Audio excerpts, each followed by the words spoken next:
I am Morgan. And I'm Jake, and this is Neverland Navigation Radio, where we are taking the trip of the future and all around the the world world tour. of dining, top to bottom, ranked by how good they are. No, just kidding. Just kind of ranked on our general opinion of trying them at Walt Disney World. We're talking about Epcot. Epcot dining, sit-down dining. Yeah, sit down dining. Table service only, quick service, get out of here. Yeah. Yeah, we have done this previously with Animal Kingdom and with Hollywood Studios, so you can go back and check those out. And today we're at the park with the most bountiful array of dining options. This one was so hard because there's so many great options. Absolutely. And a lot of bad options. Yeah, a lot of things to stay away from, and we'll get into that. But honestly, if I were to be left in any one portion of Walt Disney World and told I had to fend for myself meal-wise throughout the day there, I think the World Showcase is the place to be. Yeah. You know? Yeah, and if I have a client asking about what dining they should do in certain parks, I always like to include a absolutely no, don't touch this. Right. Yeah. With quick serve and table service, because I don't want anybody wasting their money. Of course, everything's subjective, so you might have had a good experience at one of the places that we keep not having good experiences at. And to that we say, leave a comment. Yeah, let us know. We'll try it again. Totally. Before we dive into the list here, we would first like to say thank you for listening. If you're on a podcast platform like Apple Podcasts or Spotify, if you'd like to subscribe to the show and leave us a review, letting us know if you've enjoyed the show, that would be awesome. Helps us out a lot. Or if you're on the visual version of the show over at YouTube, thank you so much for watching. We post the visual version of the show for free on our YouTube channel every single week when the podcast comes out. If you could like the video, subscribe to the channel if you're enjoying us, then that would be awesome. And thanks for watching. Yeah. Also, just real quick, I wanted to let you guys know that I do travel agent services that are completely free to you guys. I get paid commission by the place that you're booking with, but I'll get you the best price there is out there, sometimes better than what you can find yourself. And you get a free gift from one of my 2 Etsy stores as a thank you. So in addition to the best price, you get a gift. Free stuff. Yeah. And that's either t-shirts or posters. A lot of what I do is Disney type stuff. So you could check off your Disney vacation t-shirt order off your list at the same time as booking. So easy. Yeah, free services of a travel expert. Yeah, and if you want to talk about that, email me at neverlandnavigationco@gmail.com. All right, you'll have a new one from me by the end of the episode. All right, we're gonna start this list with with our least recommended. Mm-hmm. I was trying not to say the word worst, but no, you're right. I've been told I can be negative. No, we've got to keep it real. You know, that's what I like to think. We've got to keep it real. It's not negative. I'm being real. Right. There are people out here, they've got hard-earned vacation money, and it's on the line. We've got to let them know how to use it. Exactly. I feel really bad for myself when I waste a ton of money at a sit-down restaurant because it's Disney and it's a ton of money. It stings. Yeah, and if you're coming on vacation and you go to a bad table service, you've wasted your money and hours out of your Disney day, which sucks too. Yes, so, and the opportunity cost of not making wonderful memories at one of these awesome restaurants on the top half of the list. Yeah. Before we get started, I think we just want to tell you there are 2 restaurants in Epcot that Jake and I have not been able to experience. Would you believe it? But they don't really fall in the same category as your normal family Epcot restaurant. These are signature dining, $200 to $300 per person meals. So, bow tie, monocle, cane, fancy mustache. All of these are required to set foot in these restaurants. We do not own monocles, so they wouldn't let us in. Yep. One day. I'm working on it. Yeah, I've got it in my Amazon cart, but I can't bring myself to get it here. Yeah. So, and those 2 restaurants are. Do you know how to pronounce the Japan one? Takume Tai, I believe. Okay, Takume Tai, and then Monsieur Paul's, which is in France. Yes. Hey, those are really expensive. Yeah, and if power to you if you want to do that, but hey, we if just you haven't. have been, let us know how you I would enjoyed your love to know if experience. it's worth the money because those are big bucks. Yeah, if you guys keep subscribing to the YouTube channel and keep subscribing to the podcast, Maybe one day. maybe we'll reward you back by giving you a review of one of these fancy restaurants. Can you imagine a reward like that, you guys? Seriously. Yeah, wow. And I'll bring you like a to-go box of something. Yeah. To see me in the park. All right. Are we ready to start at the bottom of the bottom? Yes. I don't know why this one was here. This isn't where I intended to put this. So I'm going to do a really quick fix. A runaway there we go. List entry. Okay. Okay. So I think you and I would definitely agree. Actually, can I talk about this one? Yeah. I got burned the worst. Yeah. Oh my gosh, you did get burned the worst. Yeah. This is Nine Dragons. At the bottom of our list in the China Pavilion World Showcase Epcot.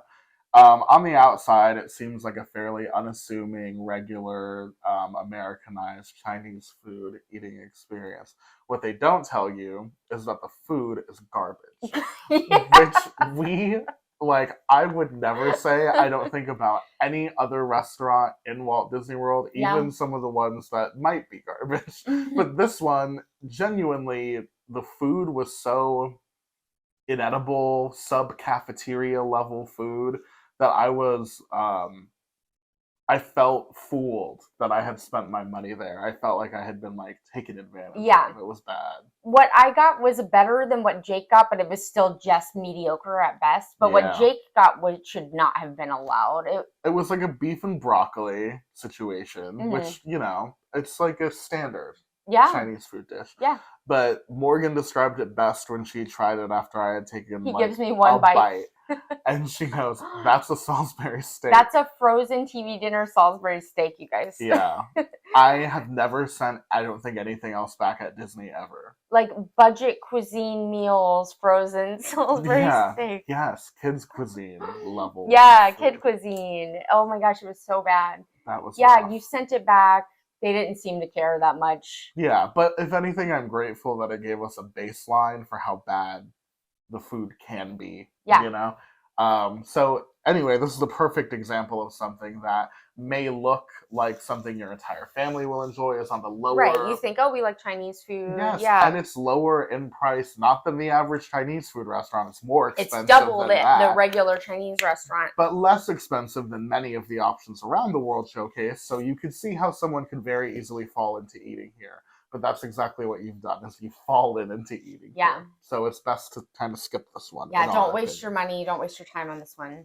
This next one is actually, though, the first one on the list that I have not tried, but Morgan has tried. And I keep trying, you guys, because I love the ambiance of this place. So every couple of years, I'm like, just try it again. I've gotten better because, I mean, you know what I mean? It has to. Where are we, Morgan? We are at Coral Reef. Where's that? That is by Nemo.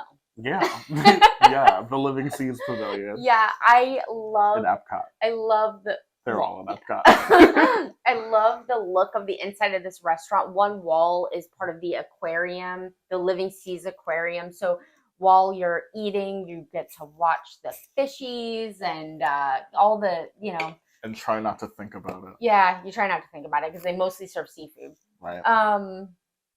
But that's not my problem with it. Anyway, they've got some like pretty blue mosaic type.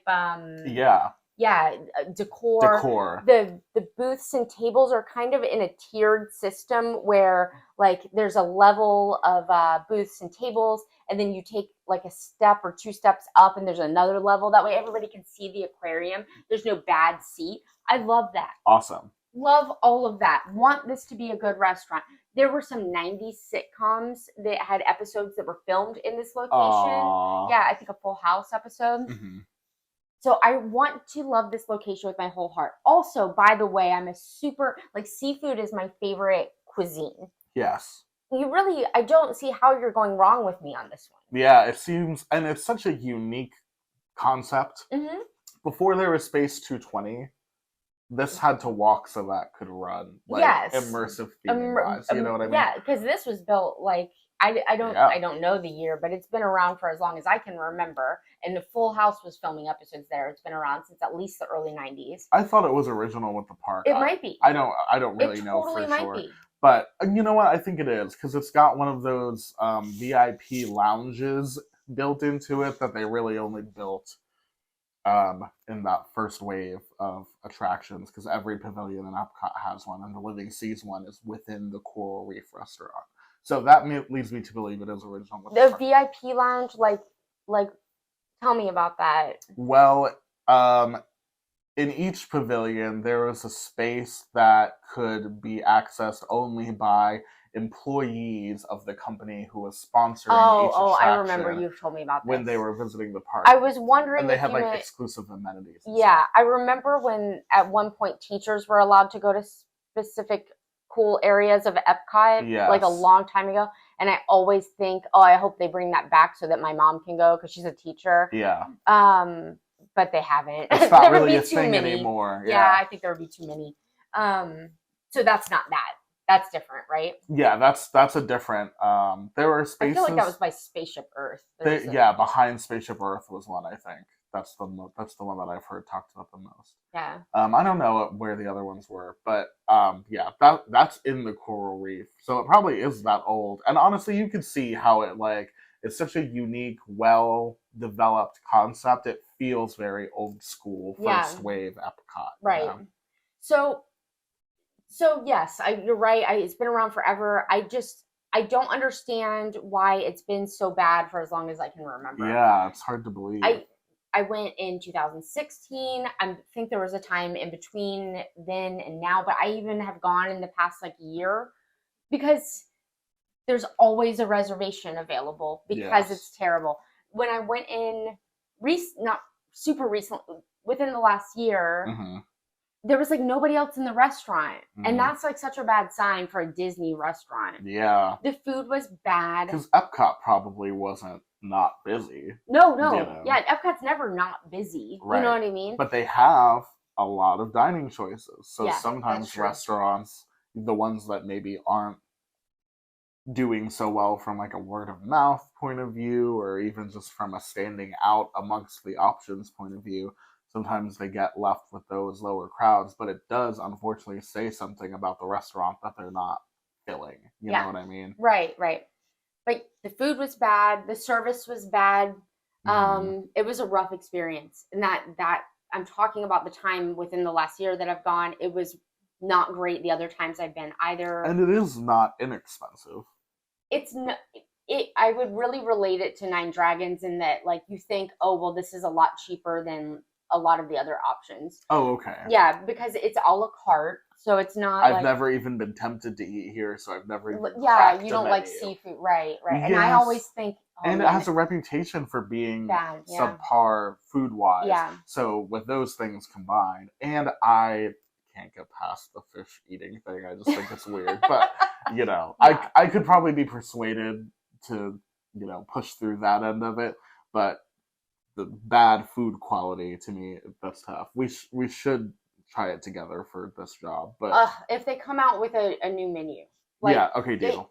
If they don't, maybe eventually, sure, we can put it on video record that this place is terrible, but it is like that's our journalism for the day. That's our field journalism. Yeah, it is like, I want to say entrees are within like the $20 to $30 range. Okay, so at least it's not like expensive and garbage. At least it's just like regular price garbage. It's regular price garbage. All right, let's move on from the Coral Reef. Okay. All right, this is a new addition to the Epcot dining lineup. So some might find it surprising that it's on this list.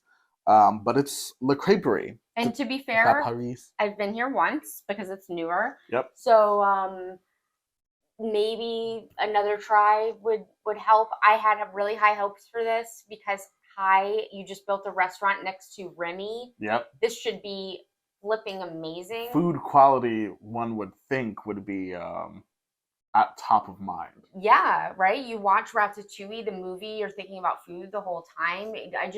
It's a natural fit to have the art of the culinary experience. Yes, that's what we should have done for our picture. Sure, yeah. The food wasn't. Go to the visual version of the podcast if you want to see the gesture Morgan just made. It's on YouTube. But we always try to take a picture before we start recording for our thumbnail, and we always have a hard time deciding like what we can do to be different. And I was like, we always do like 15 poses. Like a chef's kiss thing. Yeah. Beautiful. But you didn't find this restaurant to be. No, I did not. No. There are some decent dessert crepes. But you can also get them at a walk up outside of the restaurant, the sit down restaurant, La Creperie. Yeah. So that might be good. Do you recommend that over yes. the sit down? Okay, well that's a great thing to let the people know. Yes, this is a sit down. The sit down is a prefixed menu where you get like a salad or a soup, and then a savory crepe, and then a sweet crepe, and it's A, overpriced, B, did not meet expectations. The inside of that restaurant has no theme. Really? Why? That's not good. I've heard you're kind of jammed in there too. You're jammed in there. And I've heard some people say, well, yeah, in Paris you're jammed into restaurants. I'm sorry, no. I just don't think that's... I haven't been to Paris. I'm not saying no, that's not true in Paris. It probably is true. That's not the kind of theming you need to bring over. Exactly. Maybe that's one thing we could have left there in Paris. Yeah. Okay, what a defense. I want to try this walk-up window with you. Yes, it's good. At some point. You could get like there are a bunch of options. You can get like a Nutella and banana crepe or something like that, like different kinds of sweet crepes. And I have gotten one of these before, standing in line for the Ratatouille ride, and phenomenal. Maybe this will end up on one of our quick serve lists or something that we do. Now that I think about it, not a bad snack idea. Okay, all right. But as a sit-down meal, bogus. I don't get it. Okay, and overpriced as well, right? Overpriced. You found ambiance was bad. Yeah, you're shoved in there. Our service, which I hate even mentioning service sometimes because we get it. Yeah, it's hard, and also you know they're overwhelmed. Right, and it's one person out of probably 50 different servers that could be there at any time. You know what I mean? So if I'm reading Yelp reviews and somebody's like, this place sucks because my server was terrible, I'm like, okay, well, I might not get your server, so... Yeah, that's true. No, yeah, that's very true. Anywhere I've ever worked, there's been the good employees and the people who are maybe kind of getting with the program a little bit. That's just a part of any, like... Sometimes there's just a jerk. You just work with a jerk. You know it. Everybody else knows it. And you're thinking of them right now. I am. But anyway, I just highly don't recommend this restaurant unless it gets better. And this is another one. I think they could come in, be like, hey, we really missed the mark by having a not enough Ratatouille themed restaurant next to the ride Ratatouille. Let's redo it. Coral Reef just needs like some amazing chef to come in here and rewrite the menu. Right. The ambiance is phenomenal in Coral Reef. Gorgeous. Just get a good chef to come write the menu. I could see them doing some like modernizing of the interior along with a new menu, maybe like a renowned chef or something. Yeah, that's what I was thinking. Celebrity chef kind of thing. Yeah. I would love to see that. You mean at Coral Reef or La Creperie? I do mean at Coral Reef. I think the Creperie would be very lucky to receive that kind of facelift. Why? They've got Ratatouille as a base. Because it's new? Yeah, I just feel like isn't it pretty popular right now? If people are still I don't know. I can always get a reservation there if I look. Oh, yeah. Honestly, the best way to incentivize them to take another look at something is to stop going. Yeah, right. But that's not working for Coral Reef. Oh, well, but I don't even know that the taking decor, a loss on Coral Reef. Yes, exactly. I don't even know that the decor needs a refresh at Coral. I don't even know that Coral Reef needs a refresh decor-wise. I think it's nice. That blue mosaic kind of thing they've got going on. Oh, yeah. That's worked throughout the decades. Good job. It doesn't look 80s to me. Does it look 80s to you? No, it doesn't look 80s to me. But I think... you know what I mean? Yes. I would just think if you're trying to, like, revitalize a restaurant, you want change the second you walk in to the space, in my opinion. But if they just posted, hey, like, new celebrity chef menu at Coral Reef, like, and that made it on social media, I would be there tomorrow. Yeah. Yeah. Anyway. And that's how it starts. Yeah. Like creeper. Why is there no fun Ratatouille decor? I don't get it. Anyway, moving on. All right. This one's hard. You want to talk about this? Oh yeah, I'll talk about this one. This is Chefs de France. This is the one you guys are going to argue with us about. Sure, maybe. This is usually pretty high on people's list of Epcot restaurants, which we've, to be honest, always. I've always, since I had been back to Walt Disney World, I had been very much looking forward to trying this because I wanted to see what all of the like glowing reviews were about. And then our restaurant experience when we were eating there, I was like so disappointed in the experience, and It was really heartbreaking, to be honest. yeah, especially because it's more expensive than a lot of the other World Showcase restaurants. And it's French, and it's right there, and you can see like all of the people dining through the windows. You walk by it every time you go into Epcot World Showcase, and it's like, I don't know. But food, the problems that we had with the food were that they were like under flavored, they were even piping hot. Yeah, under season. Stuff that you don't really expect at a restaurant where you're paying premium pricing for food that is, supposedly cooked with, French technique, and there's just a certain mindset that about the food that you're going to receive when you bill yourself that way, and I felt like we were let down pretty hard. Yeah, this is one where we walked out of the restaurant and my heart sank because I had just spent so much money. You know what I mean? Yeah. We got appetizers and entrees and dessert and spent so much money, and it just didn't feel like it was a worthwhile experience. Yeah. This server was really trying hard, like a harder alcohol sale than I've ever had happen anywhere. Yeah, and maybe that was a fluke, but it was a very memorable part of our experience. Yeah. And I will say I have been to this restaurant before and had a good experience, so I'm not saying it's not possible to have a good experience here. Right. We do plan to go back and try it again. Give it another swing. That's yes, what we do. If any of you want to tell us what we should order next time we go back, that might be helpful. Yeah, sure. Yeah, I would be open to suggestions there, sure. Yeah. I really want to love something in France. Yeah, that would be great. I would love to love something in France. All right, enough of Chefs de France. Yeah, okay. Time to go to Norway. Oh, actually, I have the sushi restaurant here because I remember I added it. Hey, don't listen to me. Well, in this one, I'm not even going to talk about for very long because here's the thing with this one. It was not bad. What country are we in? We're in Japan. Okay, we're really, now that we've cleared Chefs de France, we're really out of the danger zone. Yeah, we're out of the woods mostly. Those 4 are the only ones I would tell you do not go to. Do not waste your money for anyone, no matter the situation. Yes, and out of those 4, I think there's a possibility that you would have a good experience at Chefs de France. The other 3, I think no, please don't even try until a change is made. Now we're out of that, that danger zone, and we're into the medium. Like, it's fine. You could do better. You could do better. And that unfortunately is the striking thing about the sushi restaurant in Japan. So there are 2 restaurants that are side to side in Japan. One of them is Teppanetto, which is, and I'm sorry for probably a lot of mispronunciations this episode. I forgive you. One is Teppanetto, which is like hibachi, and the other has sushi and some other kind of sit down Japanese style cuisine that's not hibachi. Yeah. Okay. Right now I'm talking about that side, the sushi side.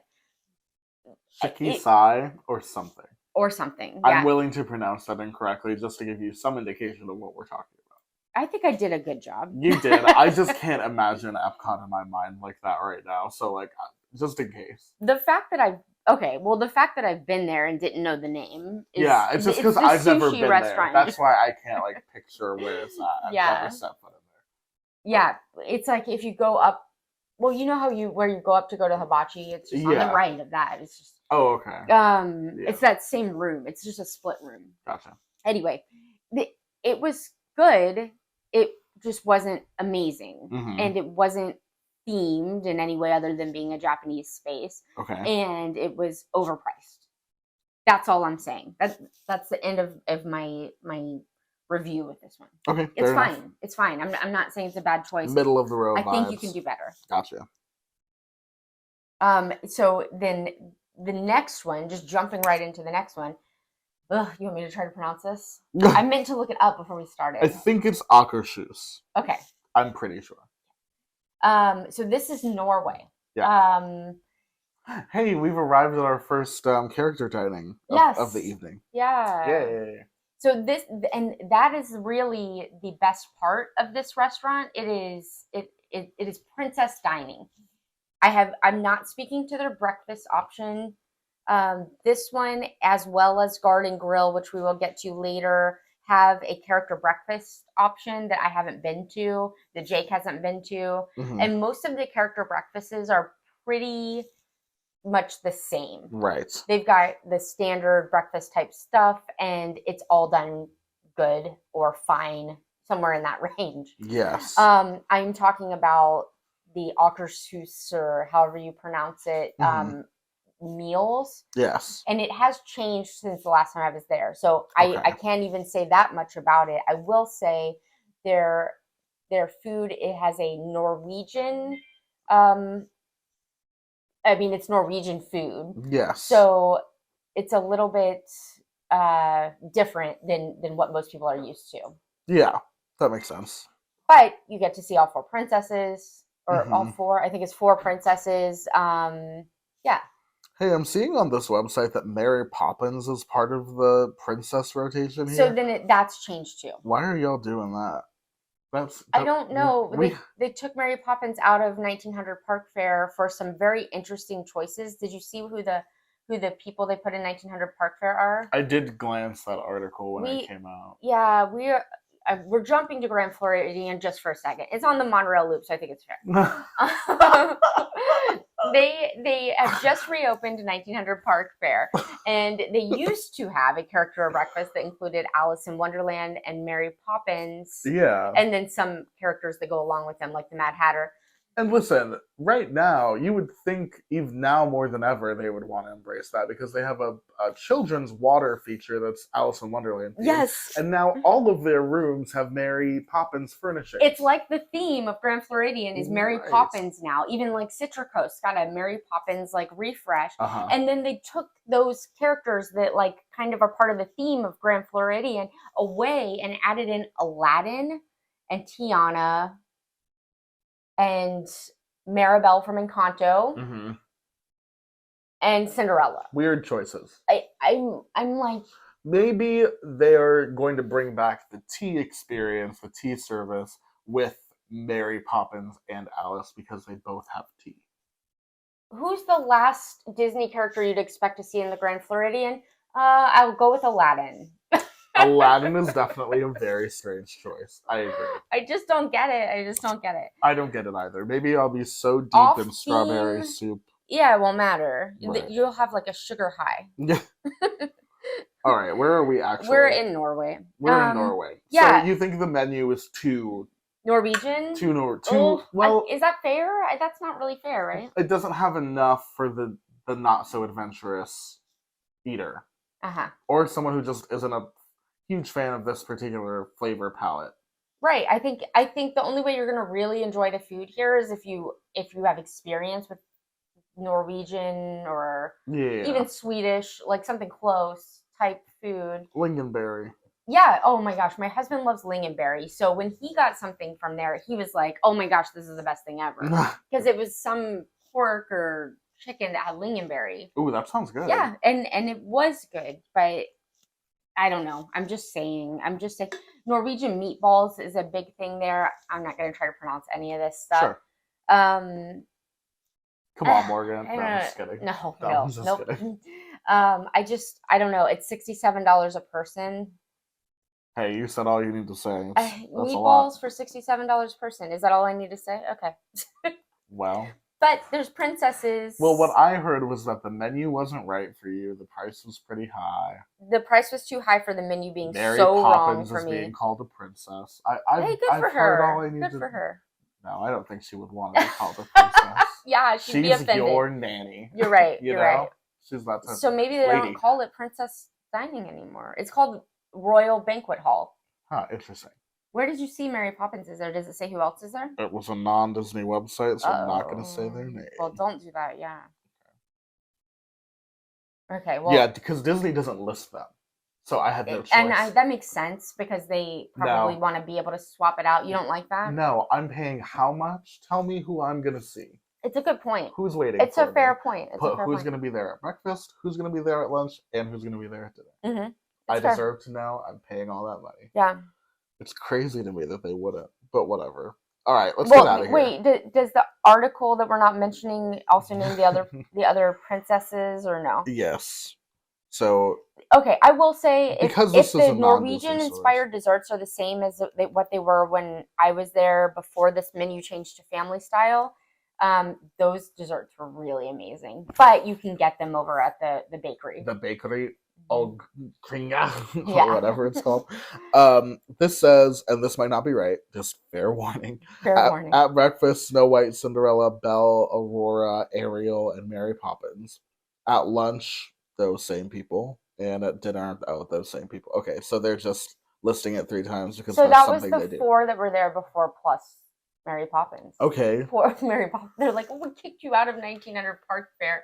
We're gonna go send you somewhere else. Weird. It's like, I get that they built their own meet and greet building for Anna and Elsa, but the fact that this has not become a Frozen dining experience, wild, right?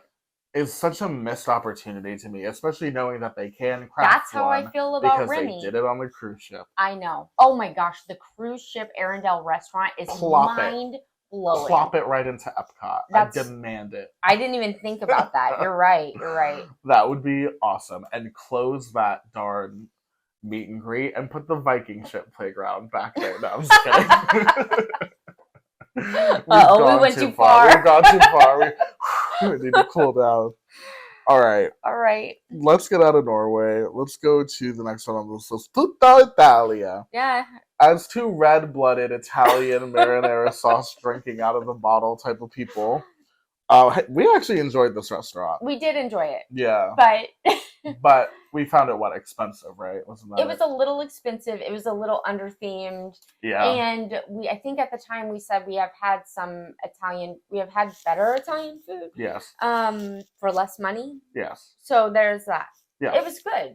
It's middle That's why of the it's in the middle of the road. Yeah. Yeah. I think that's where it belongs. You could go there if you really want. It's fine. Yeah. I think it is a little overpriced for what it's serving. But I think that's honestly kind of normal for Disney. But I think it's a little bit more than I would like to pay for it. Like, I don't think I'll go back, to be honest. I don't either. Just because I think I don't want to pay that much. Unless you guys want us to go back.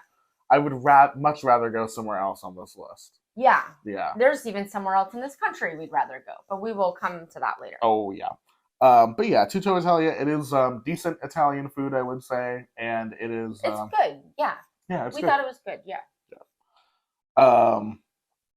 Just like that, there's another one that's good, but not great, and that's the next one. You want to talk about it? Do you want me to? Yeah. Okay. So the next one on our list is Garden Grill. I love Garden Grill for a couple of reasons, okay? It would be way higher on my list if the food were better. But let me talk about the things that I really love about it. For me, I love the nostalgia of it. It's been around for my whole life, so I don't know if it's opening day or close to it. It opened with the park. It was called The Good Turn. And then they changed it into something else when the sponsor changed, Basket or something. And then they renamed it again. When Nestle took over. When Nestle took over. To focus more on health. So we're on the 3rd incarnation, but it is basically always been the same. I only remember it as Garden Grill, and I've been going. Has always been one of my family's favorite restaurants. This is on the top floor of the Land Pavilion. Yes. Oh, yes. And if you haven't been there or seen it, it slowly rotates so you can see different scenes. Yeah. I buried the lead so hard. So that you can see different scenes, basically, that you see in the boat ride, Living with the Land, although there's a couple that you don't see in that ride. Mm-hmm. But the slow rotation is kind of magical, especially to a child. As an adult, I like it. I like that when you look up, you're in a farm area, and then next you might be in the desert or whatever. Yes, this was their take on slow rotation. That trend of the slow rotating restaurant that was happening in the 80s and 90s. Yeah. Like usually at the top of like skyscrapers, but in this case, turning into terrifying. An attraction. Yes. Yes. So that's a pretty without cool the height take on that situation. Yeah, you're only up a floor, so it's not too bad. And when you're not looking into the ride, you're looking at Disney characters. Yes, and the Disney characters in these adorable outfits, and the fact that they have Chippendale. I don't think I see Chippendale at any other dining locations. Huh. I don't think so. I'm trying to think about Chef Mickey's as possible. It is possible. But anyway, I love their little farm outfits. Cute. I really love Chippendale. I'm not a character interaction person, but I've had some of the best ones of my life here. Yeah. I remember have we gone twice? Maybe I've been once with you and with other people. I don't know. I've been here a couple times since coming back to Disney in 2017. And every time, even if the food is not like amazing, the character interactions are always top of the line. Yeah. This is where we decided to do this business. Oh my god. Yeah, this is where we were first talking about, hey, we should do Wow. Yes. So the characters interaction, amazing. Ambiance, absolutely amazing. The only place that they lose me now is the food is just not amazing anymore. Right. They used to have steak fries. I love the steak fries. They used to have catfish that was actually farmed catfish from that you could see when you were doing the Living with the Land. Amazing. Yeah, and it was really, really, really good. And they don't do that anymore. And the best part I thought was I believe it was like sliced skirt steak or sliced flank steak, and it had some sort of a chimichurri. And that was nice. But sitting at the $60-something a person, it wasn't that nice. You know what I mean? Yeah.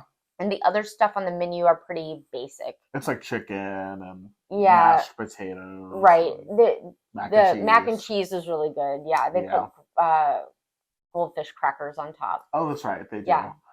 Yeah. They do a salad. They used to do a salad that had Mickey-shaped cucumbers and then ranch dressing, and it just really fit the theme. But now it's like a vinaigrette. So this used to be one of my favorite restaurants, and now with these menu changes that they've made, it's not so much anymore. When I was a kid, when we went to Disney World, we did not go to restaurants. That was not part of the thing. We packed sandwiches. We did all kinds of stuff. The restaurant that we ate at that I remember, the only one, is Garden Grill. Oh. And I had such a great time. Yeah. So I was really looking forward to coming back to it, and for the food quality to have I was a child, so my perception of the food quality at the time may have been off, but I thought it was amazing. Well, it might have been, yeah. So now going back to it and seeing that the food quality isn't even as good as some of the other restaurants at Disney, I'm like, oh, come on. Right. What do we do? They're trying to have this country farm to table menu, but it's not executed in a very flavorful way. That's my issue with it. And it is not healthy in a farm to table. I don't mind it not being healthy, but yeah. Well, yeah, I'm just saying it should either be healthy and successful at doing that, or be a very satisfying deep fried southern meal. It should be one or the other, and right now it's neither. Right. So that's a bummer, kind of. But if somebody wanted to go, if one of my friends or family wanted to go, I wouldn't say no, because me neither. Because the ambiance, the experience is good. It's so good, and the food is fine. Yes. I'm not saying the food is bad. I'm saying it disappoints me. It's not as good as it used to be. It's a little bit of a missed opportunity. That's it. But it doesn't devastate the experience, and that's why I think this is the place it needs to be on the list. The next one could have gone probably above this one, as a little bit worse. I don't know. Those two kind of. This is a tough one. We're getting to areas where I'm like, oh, is this better or is that better? And it depends on what you're looking for. Uh-huh. It totally depends on what you're looking for, and availability and stuff plays a big factor into these as well. That's true. San Angel Inn, I think is how we're pronouncing this. I think so too. And this is the restaurant in the Mexico Pavilion. In the building. In the pyramid thing. Yeah. like in the ride, basically, right next under the night sky. Yes, as Blue Bayou is to Pirates in Yes. Disneyland, this restaurant is to Three Caballeros. the quality, renowned, award-winning attraction, Yeah. the Grand Fiesta Tour, The Grand starring the Fiesta three Tour. Caballeros. I couldn't even remember the name of the ride for a second. Because we always call it the Caballeros. Yeah, because that's what it is. Because that's what it is. But well, it used to be called Rio del Tiempo. Yes, right. Although, to this restaurant's Soon credit, maybe Coco. it sits at the best part of that ride, which is the very beginning, when you're in this like water scene. Before you realize that this. Before the screens start, before the entire story of the attraction is on screen. Sorry. There's this like pyramid behind you in the night sky, and the water is beautiful, and there's temple ruins in the waters. It's like a gorgeous little backdrop to that half of the restaurant if you're sitting there. This ambiance is what made me put this so above everything else below it. Yes. Because sitting in this area that seems like you're in an open patio with the night sky and the yes, enchanting. Enchanting. What a good word. Like yes. The food is fine. Yeah, and then the food is fine. Yeah. It might be a little better than fine. I like that at least up until the last time we were there, which wasn't that long ago, they gave you chips and salsa. Nice. That's nice. It's nice. It's hard. Places are getting away from that kind of thing, especially at Disney. We had a really rough experience with bread recently.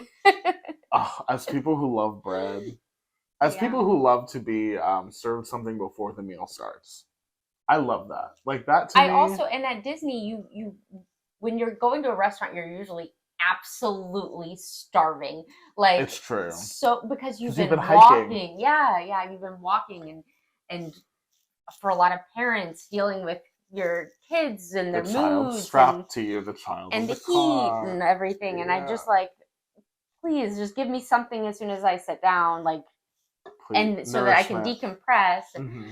Anyway, I like that this restaurant gives you chips and salsa. That is nice. Something that stands out to me about my experiences eating here is that I love the food, but it's always like red sauce and salsas and stuff, and everything about this restaurant is white. White napkins, white tablecloths. I am in such a panic eating here, trying not to get sauces all over everything. Oh my gosh. Just because that's how my brain works. Yeah. You know? Yeah. So that to me is, like, personally, I know that's like a super specific thing, but it like detracts a little bit. Oh no. From the experience for me. So if anyone's listening, I would love it if you changed to black tablecloths and napkins. That would like make my life. Yeah. Maybe it's for contrast though, since you're in a dark space. It must be. Yeah, they might have a good reason. It's dark as heck in that restaurant. It is dark. You You're can't like see the floor. Seeing the menu is difficult. Yeah. You're kind of like in a candlelit kind of situation. But can I tell you something? I actually don't mind that. It's lovely. I think in that restaurant, that's actually really nice. I didn't notice it until we were trying to get like pictures for our review. So if you're not doing that, then it's not going to really be a big issue for you. We couldn't get anything to come out. That's why we haven't reviewed it yet. That's true. I hadn't noticed until I dropped my phone on the floor and I couldn't see it on the floor. I couldn't even see the floor to pick it up. It is darker, I think, than any other Disney restaurant, probably. Mm-hmm. I think that's the darkest one. Other than I think it's even darker than Rainforest Cafe and all that. Rainforest Cafe has lightning. Oh, that's right. It thunders and lightnings in here. It doesn't do anything crazy like that in here. No. But I do think it's got one of the best views ever, and the food is just all right. So I think it's at a good spot. Some of the food is good, and some of it's fine. You know what I mean? Yeah. They have enchiladas here one time that were top of the line. Yeah. Some of the best. But then I've ordered other stuff here that's it's whatever. Fine. Yeah, exactly. They have basically a tortilla soup. That's not what it's called here. That's not what it's called in Mexico. But it's nice because they do like a tableside presentation where they bring the broth in a cup and then like the kind of toppings and stuff are in the bowl and they pour it. Mm-hmm. And it's a really, really super yummy tasting soup with like some nice tang and spices. Ooh. And that's my favorite thing. It's a little expensive for a soup, but it's my favorite thing on their menu. Solid. So yeah, if you're looking for some we've got more Mexican coming up. Yeah. But if you're looking for, a decent Mexican option with a stunning, unique view, this one might suit you. Yeah. Yeah, this one I think is underrated. Underrated for Is the word sure. for Yeah. this one. Do you want to tell the people? It's Spice Road Table. Wow, Spice Road. What country are we in? Morocco. Ooh, I think this restaurant, honestly, for me. Um, oh, is this also one of the ones where you can look at fireworks? Yeah. Yes. Okay. But now they're charging firework dining price for it. No, Yeah, really? but I don't know if that's all the time. Wow, that's kind of sad. Yeah, I was worried. Yeah, And bound then to it happen. happened. Yeah, it's only a matter of time. But even during the day, the view, so the tables in this restaurant, on the inside part of the restaurant, you're either at a booth, which is like up a little, it's elevated a little, or you're at a table. And that's it. There's nothing behind that. So you get a view of the lake. The windows are at least close to floor to ceiling, so it's just like beautiful view everywhere. The You World can Showcase see, Lagoon. yeah, Now it Spaceship doesn't even Earth. have barges in it. Yeah, Yeah. you can see Spaceship Earth. The outside for us was a little too hot. Right. We wanted to be seated inside, but this is tapas, so you get a bunch of small plates and split, which is what we do anyway. So kind of nice when a restaurant like is kind of catering to that. That is nice. Yeah, and it's got nice Moroccan and Indian style food.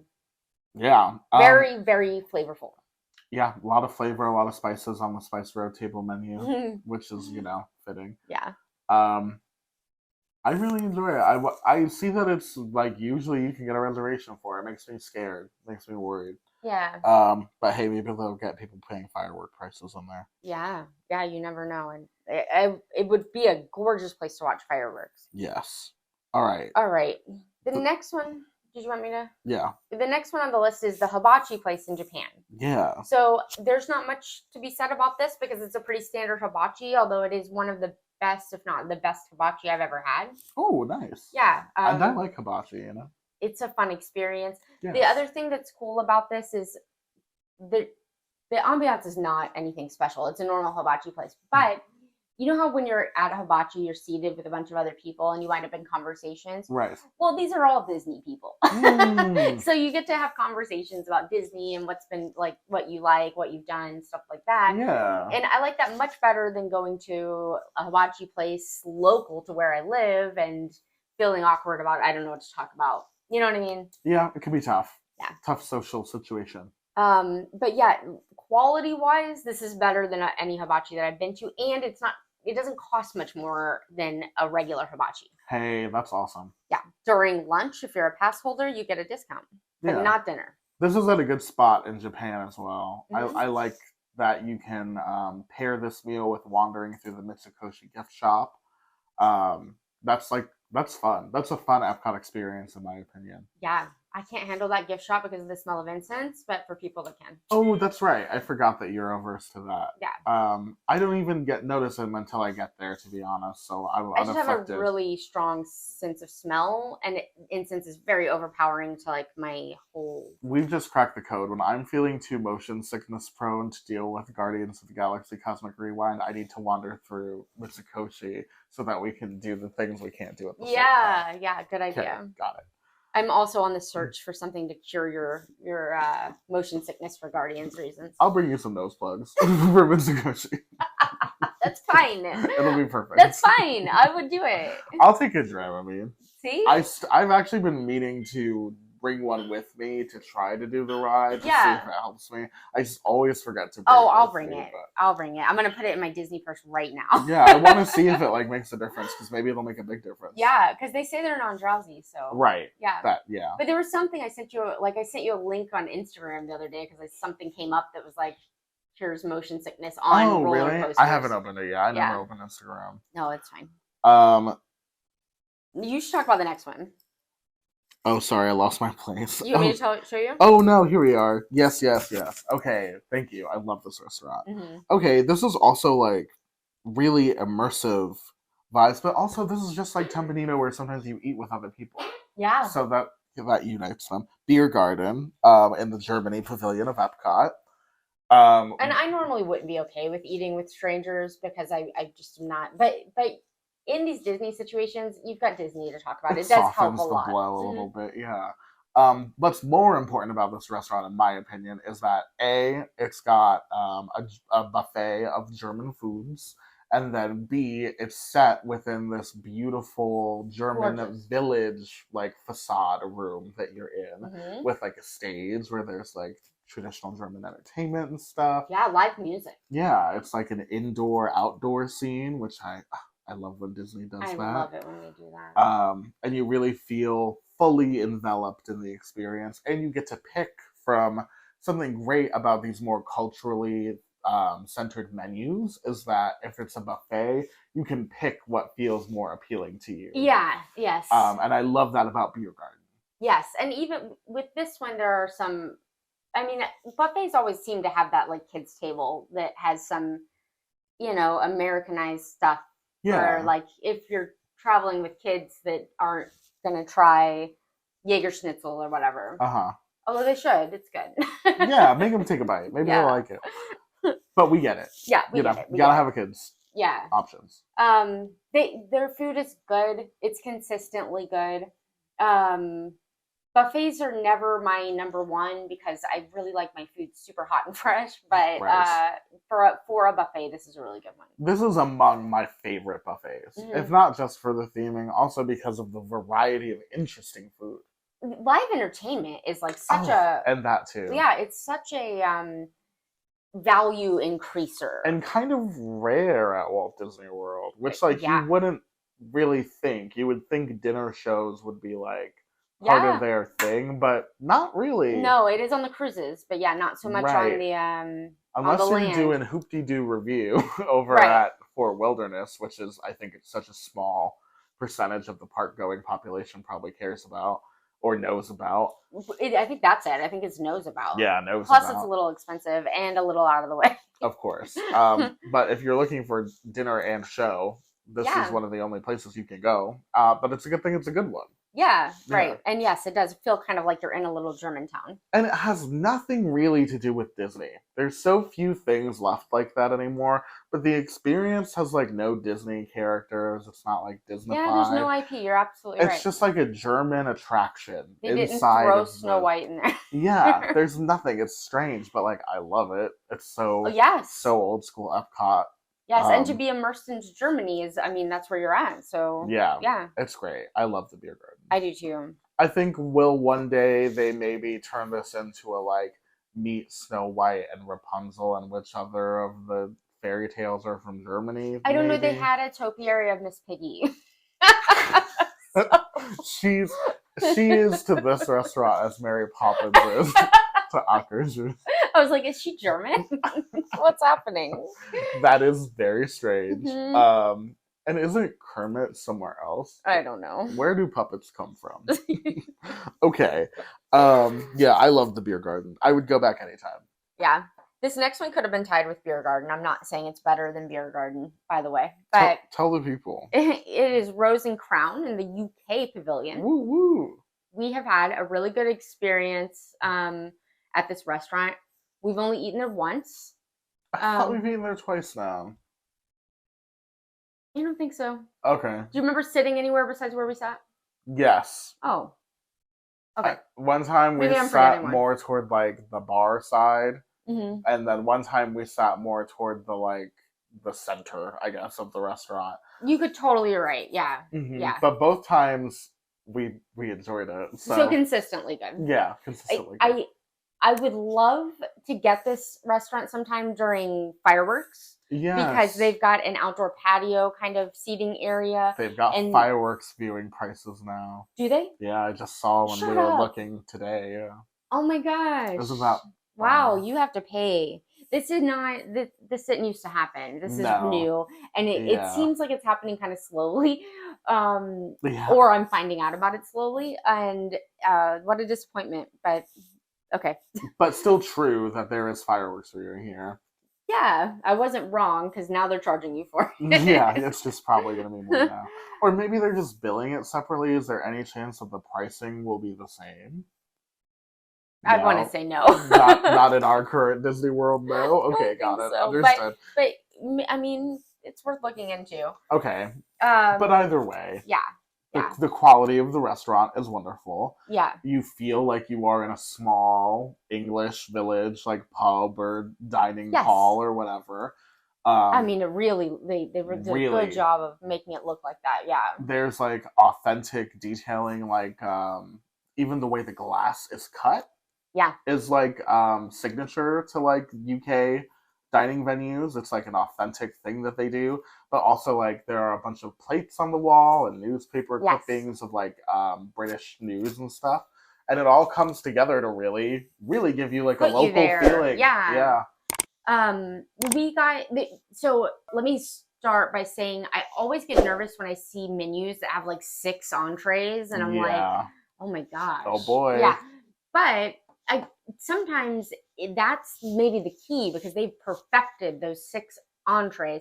And at this one, we had, the first time we went, or the time we reviewed, we had a party of 4 and we all got different things. Oh, lovely. And everything was phenomenal. Yep. Yeah. We even got like a Scotch egg, which we thought we wouldn't like, but we did like. It was good. Everything was good.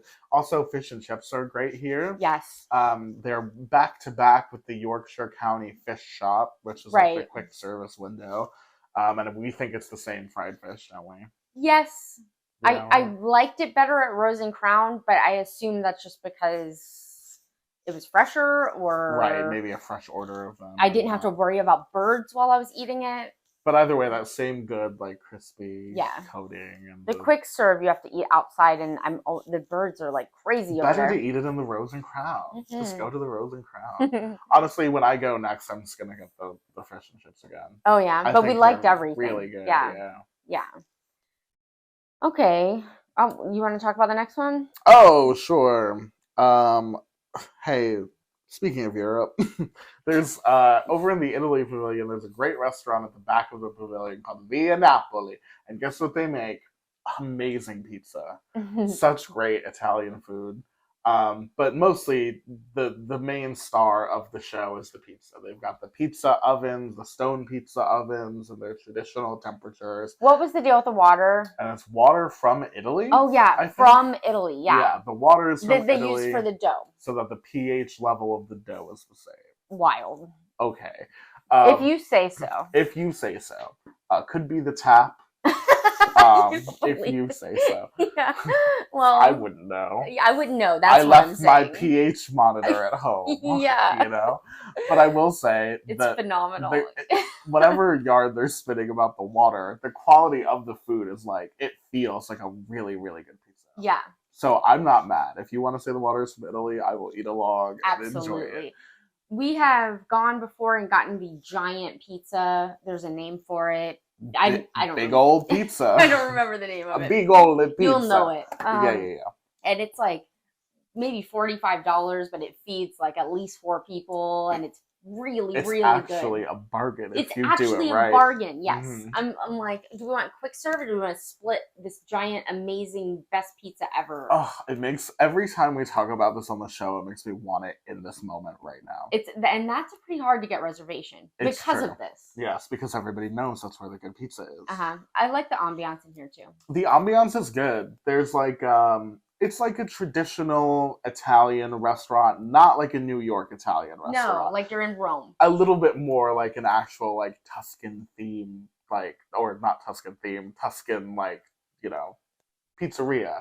Because it's got the stone walls and all of the tables and have like sculptures and stuff. Yes, and everything's like leafed and beautiful. Oh yeah. It's nice in there. It's nice in there. Like, it's nice to eat in there. Oh my gosh, this place is so beautiful. Yeah, I would eat in there.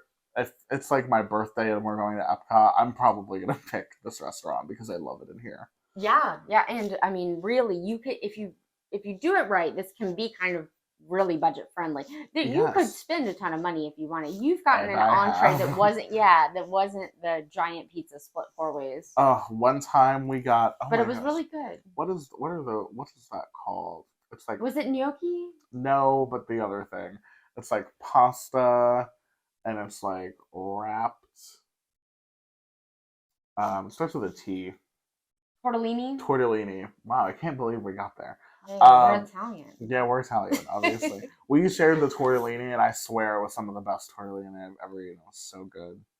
Yeah. That was delicious. Although, like, normally I will probably just get the pizza because, like, the entrees they're kind of expensive. They are healthy portions, though. My biggest complaint about some restaurants in Disney is when you pay a lot and the food is whatever, but the portion is really small. I think you deserve to like have a decent plating of food by Italian standards, Yeah. and I That think happened this to us at delivers. another Italian restaurant not that long ago. Should I Where mention it? there wasn't enough food. Yeah. Yeah, what was it? I don't remember. It was at the boardwalk. Trattoria Al Forno. Yes. You got something Chicken parm. Chicken parm. It was so small. It was like a kid's portion. We're Mama Melrose people. That's where we eat Italian food a lot. So American like, Italian. Yeah. they dump so much food. Well, I feel like we got good portions at Tutto Italia and Via Napoli, so I agree. This one was the outlier. Yep. Yeah. Anyway, that was surprising. Yep. The food there was good. It just was surprisingly not shareable. Not as good as Via Napoli, though, in my opinion. I love Via Napoli. That's why it's so. I mean, we both really enjoy the quality of the food, and that's what puts it so high on the list. Yes. And that one, I want to say, could be tied with it. This is where it gets really, really fuzzy for me. The rubber's meeting the road. Yeah, because all of these, like I said, the bottom 3 to 4 are like absolutely no, don't waste your money or time going here. The top 5 or 6 are all so good that like today one might be my favorite and tomorrow a different one might, you know what I mean? And luckily in this top 5, I know we haven't gotten all the way through it yet, but there's a good range of like price in it. There's some stuff and where you different can kinds of food. make out, like Rose and Crown and Via Napoli. Both of those you can make out pretty. You know, it's not exorbitant to eat there at all. So like that's good if you split a big pizza. Well, I have heard people say that you can get a Via Napoli pizza and then the price goes a little nuts when you start adding a bunch of toppings. Yes. But the crust and the sauce and stuff is so good that I don't really feel like you need to add a bunch of toppings here. Maybe one, but don't go wild. Yeah. I like if we're getting like Pizza Hut, I might add a bunch of toppings. Yes, because the toppings are a distraction. yeah, but this is a wood-fired oven. Right. You know what I mean? They're serving you like a gorgeous leopard pizza. Dough with a Italy water and just taste the pH balance. You don't need to cover it up with 10 toppings. Anyway. I agree. I completely agree with you. So on to the next one. Yes, on to it. The next one on our list is La Hacienda de San Angel. Yes. Across the Mexico. Yeah, this one's newer. Yeah. Right. Yeah. Yes. So it's not in the temple building. Right. Is that a temple? I always say pyramid because I think it's like Aztec. That building that people get kicked out for climbing sometimes when they're too drunk to know what's right. Couldn't be me. I've got a reservation at La Hacienda. Yes. La Hacienda is a beautiful restaurant with, if not floor-to-ceiling windows, close. I never know, so I don't want to say for sure because I just remember Who's the beautiful to say where the window view. Meets the floor or the ceiling, and what is a sill? Wait, and what is a... This one doesn't charge for firework viewing, right? Not that I'm aware of, but not hey, yet. When are we publishing this? Tomorrow? Because it might be different. Yeah, we got a really, really magical experience with firework viewing one time. Yeah, that was magical. It made me love that Epcot show for just that night. I loved that Epcot. Harmonious. And hey, I liked that show most of the time anyway. But that night, I loved that show. I thought it was like we got like that perfect thing. Yeah, there were fireworks shooting off from above where we were sitting. Below where we were sitting. Was it below? It was both. It was everywhere. Gosh. We were it was the best view in the show. They pumped in the music. It was amazing. That makes such a big difference too. Yeah. Pumping in the music, night and day. It was hard to eat in the complete darkness, but I had cut my teeth that said "in hell" across the street, so I was ready to go. The food was really good too. The food was really good, hot, flavorful, absolutely super flavorful. They do not give you chips and salsa for free. They do not. But you can buy chips and salsa and queso, which on the menu I think it just says like white cheddar, but that means like kind of American style queso. Yeah. That was I think like $8 or $9. Right. Super good. Yeah, that ended up being one of our favorite things that we had. I think we really enjoyed that. The salsa was like chipotle or something. Yes, and very good. I ordered like a taco thing that was very like build your own tacos. Yeah, I don't remember like exactly. a fajita type thing. Yes, like a fajita type thing. And it was steak or yeah, I think it was. Yeah, steak. that was really good. That ended up being good. Yeah, the meat was like really like marinated and flavorful. Yeah, there was a street corn soup that was really it was good, and that was the same thing with the tableside pour. Yes, that is fancy. Yeah, I wound up dipping chips into the soup. It was really good. Ooh, now we're talking. Yeah. Didn't we also get good guacamole here or something? I don't know. Did we? I sometimes I wind up straying from the guacamole, so we might have gotten it, but I didn't have much because I don't like raw onion, and a lot of times there's raw onion in a guacamole. Yes, I think we maybe ordered like a 3-dip situation at one of these or something. Yeah. Okay. But anyway, great food, beautiful restaurant, and firework viewing. So while it's still free, this is a great one to book during the fireworks if this isn't your only opportunity to see the fireworks. Yeah.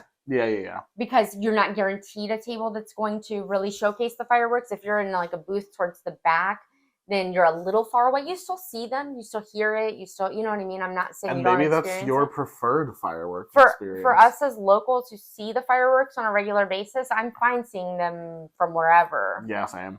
So depends on what you want. Yeah, that's very true. It definitely depends on what you're looking for, but for me, the possibility of wow, I sounded like Kermit the Frog there for a second. For me, the possibility of viewing the fireworks while I'm eating dinner is kind of just like a delightful little magical touch. And maybe you feel similarly about fireworks, that it's not like the thing that you're dying to do. Yes, exactly. And if that is your family, then this might be a great way for you to have a good Mexican meal. Yeah. At Epcot. Right.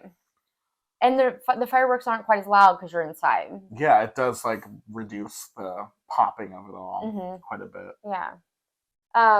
So that was just such a magical experience, and the food was so good that's why that hits at the top of our list. They worked hard for our heartstrings for us to love this restaurant, but we do. It's one of our favorites in Epcot. So we're down to the last two, and I'm not going to give like a, hey, this is my number one. I am going to say one of these is better for a date night, and one of them is just good for kind of anybody, but like especially families. Yeah. Do you want me to talk about the date night one and then you talk about the other, or? Sure. Okay, so my number one like date night kind of elevated experience is La Cellier in Canada. Okay.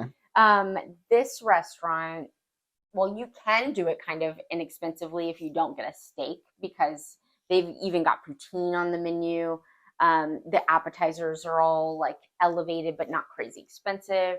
The Canadian beer cheese soup that they serve at the Food and Wine Festival is something you can get like as a full meal here, not meal, but on appetizer. Right. This one does bring you bread when you they better. Yeah. And then the steaks here are like some of the best steaks that you could possibly have in your entire life. So the ambiance is kind of like you're in a maybe wine cellar in Canada. It's got a very Northwest feel for somebody. I haven't been to Canada actually, but I lived in the Portland, Oregon area for years. So to me, as somebody who hasn't been to Canada, it gives me Portland vibes. It gives you northern vibes. Northwest vibes, yeah. If you haven't been to either, it'll give you Wilderness Lodge vibes. Okay. You know what I mean? Nothing wrong with that. Yeah, I'm just saying it's got like the dark woods and the dark kind of jewel-toned colors and like leaves and stuff like that. Stone. Stone. Yes. It's really pretty in kind of an elegant, naturey way that I really love. It's not maybe so good for kids. I'm not saying don't take your kids. They do have a kids menu, of course, and this is Disney, but we're talking like $60, $70 steaks and a kind of quieter cellar type ambiance, it might not be their favorite. Yeah, it counts some people kind of not like out of the experience, but it definitely appeals more to like, you know, Yes. a certain group. So yeah, I it's would good to for know ahead sure of time. go here for like my anniversary. Yeah. You know, something like that. Sounds nice. Really nice steak. Probably the best steak that I have had on Disney property. Awesome. Yeah. Oh, so yeah. Okay, so for the last one. All right. So also on this list, right near the top is Space 220, which is one of the latest restaurants to open at Epcot. Um, Space 220's hallmark is that it is like a themed immersive dining experience um, in a way that feels very like the 90s, 2000s, late 80s had like a big themed dining craze. And this definitely feels like it's part of that craze in its own way. And that's that it's like an immersive space environment where your reservation is to the restaurant, but in order to get to the dining room, you have to do some immersive space themed things to get there, with some like special effects and stuff, some set scenes. Help add It's to like the a ride to immersion. get there. Right, there's a little pre-show type experience. Yeah. And so then build that into the value. yeah, build that into your value. And then the actual room itself is like a space age dining room with an open bay window that looks at all the, you know, things going by you in space. And Earth, you can see Earth. And you can see the Earth. Is the concept, yeah. And then we get to the food. So for the restaurant experience here, it's a prefix experience, and the offerings are kind of takes on American cuisine, but with a creative space twist. There are themed cocktails and mocktails as well. Sometimes they clip Milky Way bars to your drinks. Sometimes things have like boba pearls or crystals or whatever. Yeah. You know, that type of thing is what we're talking about with the menu. Yeah. I think the most common complaint with this menu is that it is extremely overpriced for the food that you're getting, is something that I see. Although I will say the food was all very good. Spoken about online. I think the quality of the food is decent. I do think the price point is, to speak in space terms, astronomical.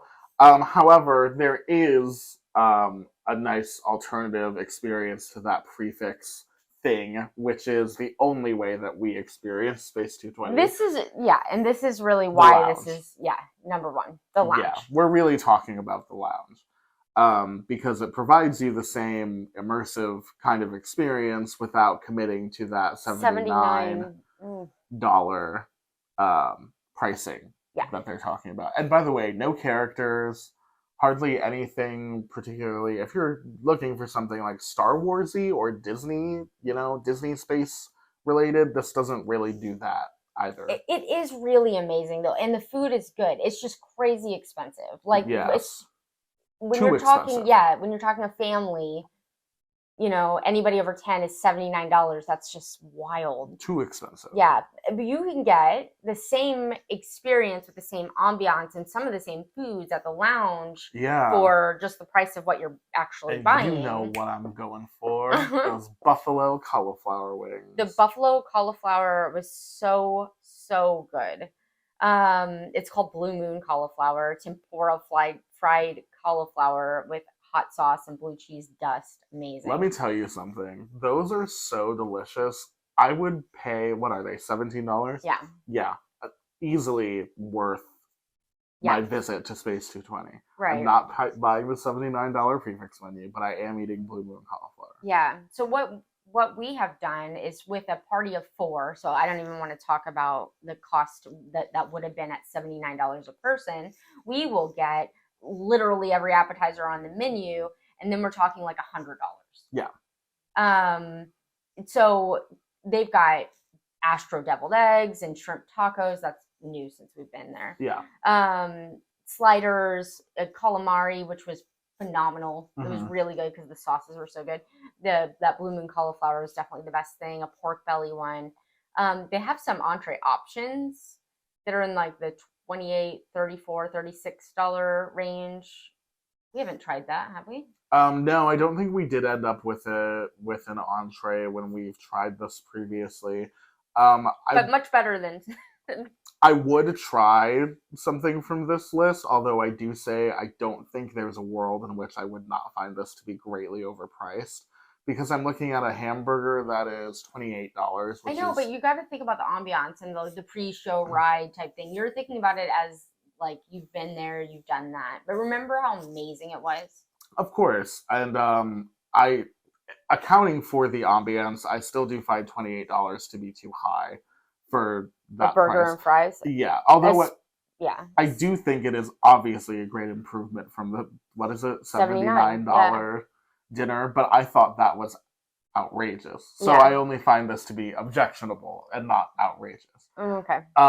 I mean, $28 though, like as far as Disney entrees though, that's like it's actually not that bad. Yeah, you're like kind of in the sweet spot. Yeah. I will say the experience itself when you get up there, to me, it feels like there's just a little bit something missing from it. I don't know if it's because there is only one real element of decor there, which is the giant screen, and that other than that, there's like maybe not a lot going on decor wise within the space.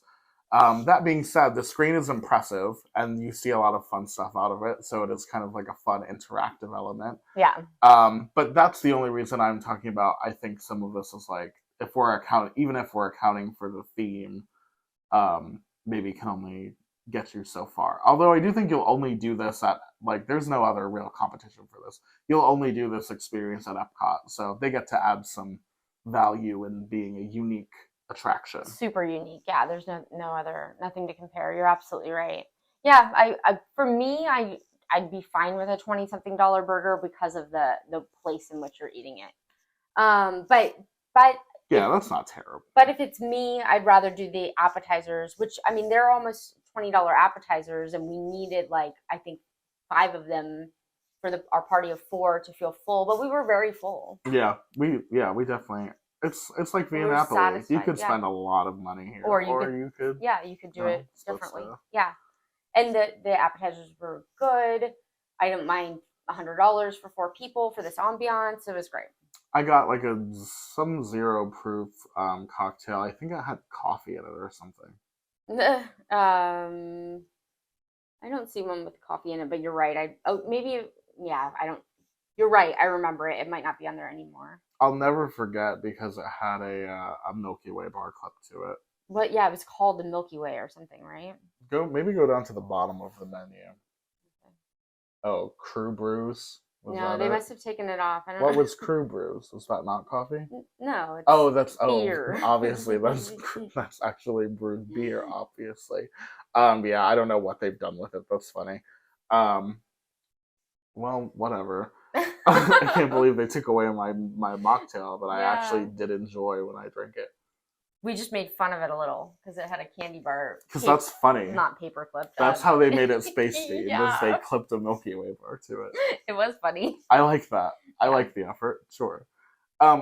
I will say, it is cool that it almost gave me for a second when we were walking up, there's a scene where they're like growing crops and stuff in it. Yeah. Kind of gave me Horizons vibes a little bit. I liked that. I thought that was good integration into the Epcot theme. Yeah, and like even when you go to the bathroom, they're doing announcements like you're in space. That's actually probably my favorite part of this whole thing. It's just really extra. And I just really, really, I don't mind screens as much as Jake minds screens. So for me, it really sold the scene. You know what I mean? Mm-hmm. I thought it was, I love it. Unique is exactly it.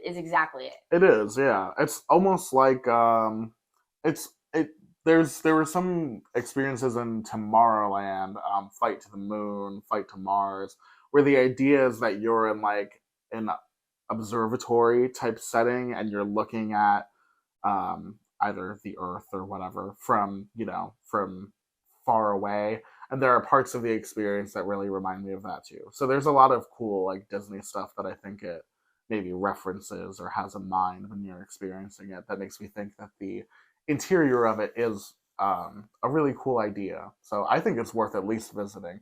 If you can manage to get yourself into that lounge seating, then have some buffalo cauliflower for me. Yeah. It's a little hard to get into the lounge. You can wait in line for bar seating, not lounge seating. If you're, I would imagine, although I don't know, like if you're taking kids and a full family, you'd want to like get a lounge reservation, not sit at the bar. But yeah, I don't think kids can sit at the bar. I don't know. Yeah, but it's possible.